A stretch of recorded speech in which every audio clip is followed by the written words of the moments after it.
सच्ची और अच्छी खबर लखनऊ दर्पण न्यूज। तत्वों को चिन्हित करने का कार्य हमारा लगभग फाइनल हो चुका है।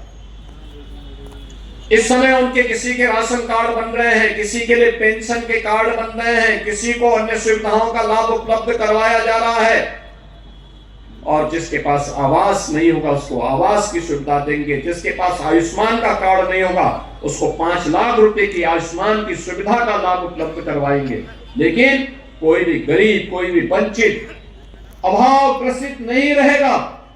उसको सभी प्रकार की सुविधाओं से संपन्न बनाने का काम ये डबल इंजन की सरकार आज कर रही है और उस अपने इस अभियान को आगे लेकर के कार्य करेगी।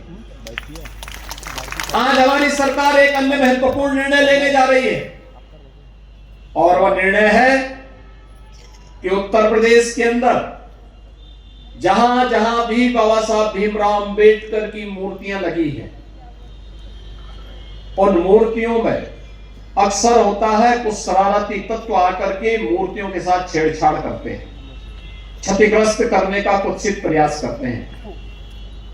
अब हमारी सरकार एक व्यवस्था बनाएगी, उन मूर्तियों के एक बाउंड्री वाल बना करके उनकी सुरक्षा की व्यवस्था करेगी। मूर्ति को जहां पर ऊपर से छत नहीं है तो उसके ऊपर एक छत्र लगाने का काम करेगी, जिससे सुरक्षित और सम्मानजनक ढंग से बाबा साहब भीमराव अंबेडकर की मूर्ति की सुरक्षा सुनिश्चित होगी।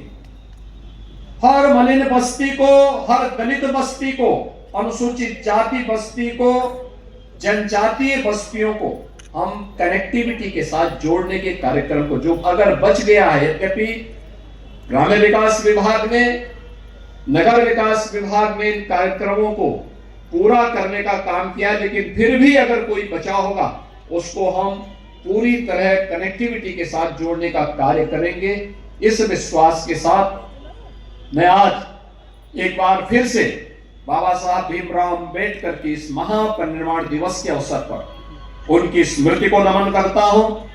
प्रदेश सरकार और प्रदेश के 25 करोड़ जनता जनार्दन की ओर से उन्हें विनम्र श्रद्धांजलि अर्पित करता हूं और आप सभी अंबेडकर महासभा और प्रदेश के हर उस गरीब, दलित, वंचित नागरिक से इस बारे में मैं अपील और उनसे इस बारे में उन्हें आश्वस्त करता हूं कि बाबा साहब भीमराव अंबेडकर का यह जीवन दर्शन हमें एक नई प्रेरणा देता है और डबल इंजन की सरकार बाबा साहब भीमराव अंबेडकर की उन प्रेरणाओं से प्रेरित होकर के समाज और राष्ट्र को सशक्त बनाने में, भारत के संविधान के गौरव को पुनर्स्थापित करने के दिशा में निरंतर प्रयत्नशील होकर के कार्य करेगी। आप सबके प्रति मेरी शुभकामनाएं हैं। धन्यवाद। जय हिंद।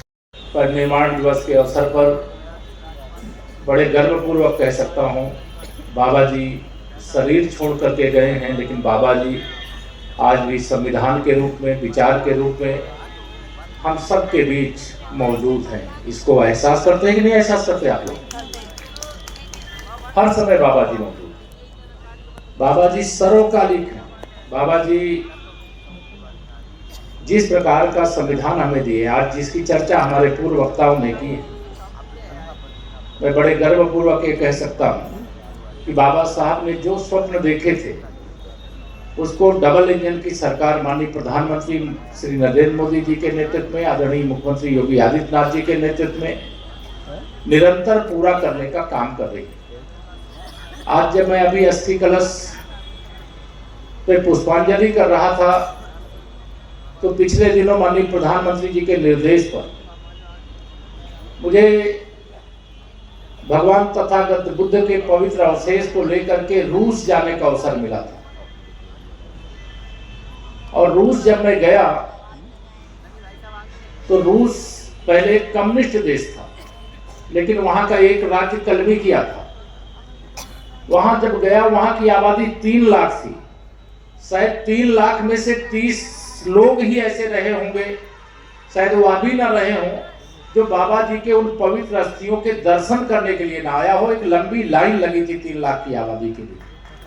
भगवान तथागत बुद्ध के संदेश को लेकर के, विचार को लेकर के, उनके शरण में जाकर के, भगवान बुद्ध की शरण में जाकर के बाबा साहब ने जो रास्ता दिखाया, उस रास्ते को हम स्मरण रखें और जो संविधान उन्होंने दिया, जिसकी चर्चा हमारे पूर्व वक्ताओं ने की। हम जानते हैं गरीबी का दर्द क्या होता है, गरीबों की पीड़ा क्या होती है। उस दर्द का इलाज करने का काम आजादी के बाद अगर किसी ने किया है तो हमें गर्व है कि वो भारतीय जनता पार्टी की डबल इंजन की सरकार ने किया। बाबा साहब के पंच तीर्थों के निर्माण का काम डबल इंजन की सरकार ने किया और बाबा साहब के हर उस स्वप्न को साकार करने का काम हमारी मातृशक्ति यहां पर बैठी है। बाबा साहब चाहते थे समानता, अगर पुरुषों को अधिक अधिकार मिला है, महिलाओं को कम मिला है, तो वह समानता नहीं है। माननीय प्रधानमंत्री जी ने जो नया संसद भवन बना उसमें नारी शक्ति बंधन अधिनियम 2023 बना करके कानून की आने वाले 2029 से देश की महिलाओं को लोकसभा और विधानसभा में 100 सदस्यों में से 33 सदस्य महिला चुन करके जाएंगी। ये आरक्षण का ऐलान हो गया। मैं इसकी आपको बधाई देता हूं।